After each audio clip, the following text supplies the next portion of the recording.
3 মাসে আমরা কি করেছি তার পর্যবেক্ষণ কি হয়েছে 3 মাসে আমি জাতির কাছে, এই ঢাকাবাসীর কাছে, এই ওয়ারিবাসীর কাছে জানতে চাই। 15.5 বছরে যে জগত্তল পাথর আমাদের উপরে চেপে বসেছিল তার দোসরদেরকে এখনো সরানো যায় নাই। এটা হচ্ছে এই 3 মাসের সবচেয়ে বড় ব্যর্থতা। কারণ এই দোসরদেরকে না সরিয়ে, জঞ্জালমুক্ত না করে আপনি 3 মাসের সফলতা এখনো নির্ধারণ করতে পারবেন না। 3 মাসের সফলতা এখনো নির্ধারণ করতে হলে পঙ্গু হাসপাতালে আমাদের আহত পঙ্গুত্ব বরণকারী ভাইদের শুধু দেশে চিকিৎসা নয়, তাদের উন্নত চিকিৎসার জন্য বিদেশে হলেও তাদেরকে পাঠানোর উদ্যোগ নিতে হবে। এটা হচ্ছে 3 মাসের সবচেয়ে বড় সফলতা। আমাদের গতকালকেও এক ভাই শহীদ হয়েছেন।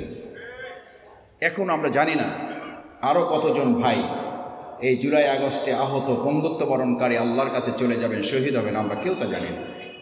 সেই সময় এসে এই পর্যালোচনা করার সময় আমি মনে করি আসে নাই। এটা আপনাদের হয়তো কষ্ট হইতে পারে, আপনারা ক্ষমা সুন্দর দৃষ্টিতে দেখবেন।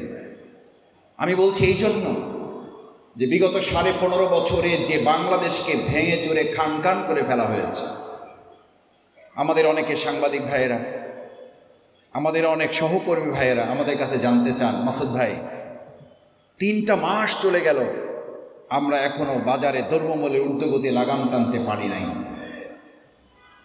এটা যেমন ঠিক, এর সাথে আরেকটা ভিতরে ঠিক আছে যে আমাদের ভাইয়েরা বলেন খবরের পিছনে আর একটা খবর আছে। সেই খবরটা কি? খবরটা হলো এই বাজারের যে সিন্ডিকেট বিগত 15.5 বছরে আওয়ামী ফ্যাসিস্টটা তৈরি করে গিয়েছিল, সেই সিন্ডিকেট এখনো ভেঙে খান খান করে না দিতে পারলে এই বাজারে লাগাম টানা সম্ভব হবে না। আমরা আজকে অন্তর্বর্তীকালীন সরকারের কাছে উদাত্ত আহ্বান জানাতে চাই, আমাদের আহত পঙ্গুত্ব বরণকারী ভাইদের উন্নত চিকিৎসার জন্য দেশের সর্বোৎকৃষ্ট চিকিৎসা দেওয়ার পাশাপাশি তাদের দেশের বাইরে চিকিৎসার জন্য শুধু 1 জনকে বা 2 জনকে বা 5 জনকে নয়, যদি প্রয়োজন হয় তাহলে 200 জনকে, 500 জনকে, যাদের প্রয়োজন হবে তাদের নেওয়ার উদ্যোগ গ্রহণ করা হোক। সরকারের পাশাপাশি এদেশের জনগণ তাদের পাশে দাঁড়িয়ে যে কোনো সহযোগিতা করার জন্য আমরা প্রস্তুত আছি।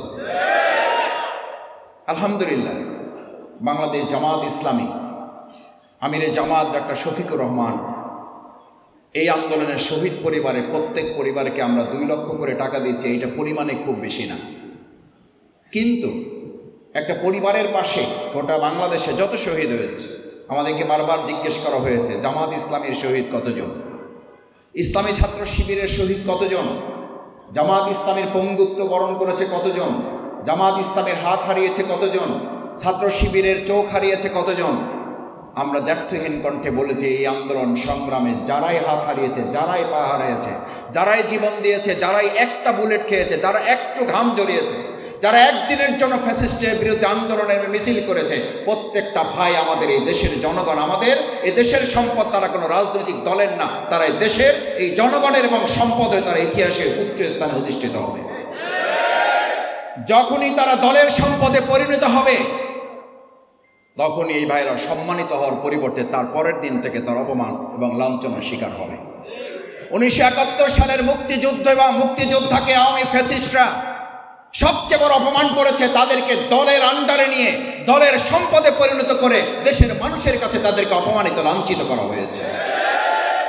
আমি মনে করি আগামী দিনে 2024 সালের জুলাই এবং আগস্টের শহীদ আহত পঙ্গুত্ব বরণকারী ভাইগুলো কোনো দলের হবে না, তারা দেশের সম্পদ।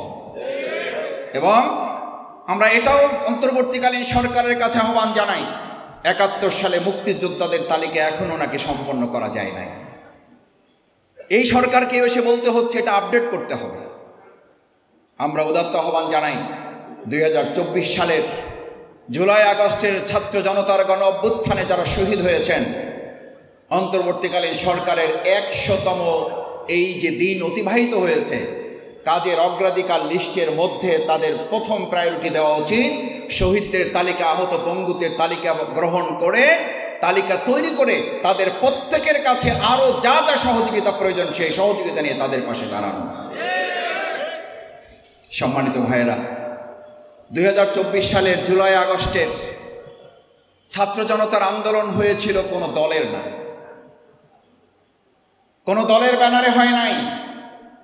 সুতরাং আজকে যদি কোনো দল, সেটা যদি জামাত ইসলামী হয়, সেটা যদি বাংলাদেশ ইসলামী ছাত্র শিবিরও হয়, আমি মনে করি ওই আন্দোলনকে সংকীর্ণতার বেড়াজালে আটকে দিয়ে আমাদের শহীদ আহত পঙ্গুত্ব বরণকারী ভাইদের সম্মান এবং মর্যাদার ঘাটতি করা হবে। বরং সেই ছাত্র জনতার জুলাই এবং আগস্টের গণ অভ্যুত্থান ছিল গোটা ছাত্র জনতার, এই দেশের জনগণের আন্দোলন। জনগণের আন্দোলনের ফসল তখনই সফল হবে যখন জনগণের একটা সরকার প্রতিষ্ঠিত হবে। সম্মানিত ওয়ারিবাসী, আমার শ্রদ্ধেয় সুধীমণ্ডলী, পিতৃসমতুল্য মুরব্বিয়ানে কেরাম, ভাই বন্ধুগণ, শিক্ষক মণ্ডলী, ওলামায়ে কেরাম, আমাদের সেই সময়ের ছাত্র জনতার প্রধান দাবি কি ছিল? তাদের এক দফার আগে তারা 10 দফা দিয়েছিল। তারা কোটার বিরুদ্ধে আন্দোলন করেছিল। এই কোটা আমাদের কি সমস্যা তৈরি করেছিল? কোটার সবচেয়ে বড় সমস্যা ছিল একটা বৈষম্যহীন রাষ্ট্র নির্মাণে বাধা ছিল। বৈষম্য মুক্ত না হয়ে বৈষম্য যুক্ত একটা সমাজ বিনির্মাণ করতে চেয়েছে। আজকে এখানে যারা আছেন, আমি আপনাদের কাছে যদি আহ্বান জানাই, এদেশের মানুষের কাছে 2024 সালের জুলাই আগস্টের গণ অভ্যুত্থানের পরে যে সরকার গঠিত হবে, সেই সরকার এমন আর সরকার এদেশের মানুষ চায় না। এমন সরকার গঠনে এদেশের মানুষ ভোট দিতে যাবে না। যেই সরকার হবে রাজা, আর এই সমস্ত আমরা মানুষরা হব প্রজা।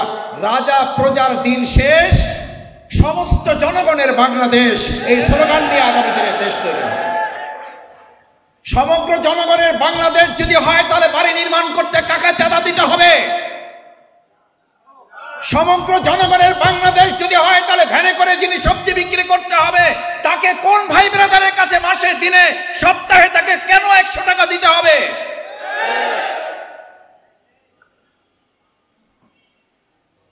রাজা এবং প্রজার মালিকানার দিন শেষ।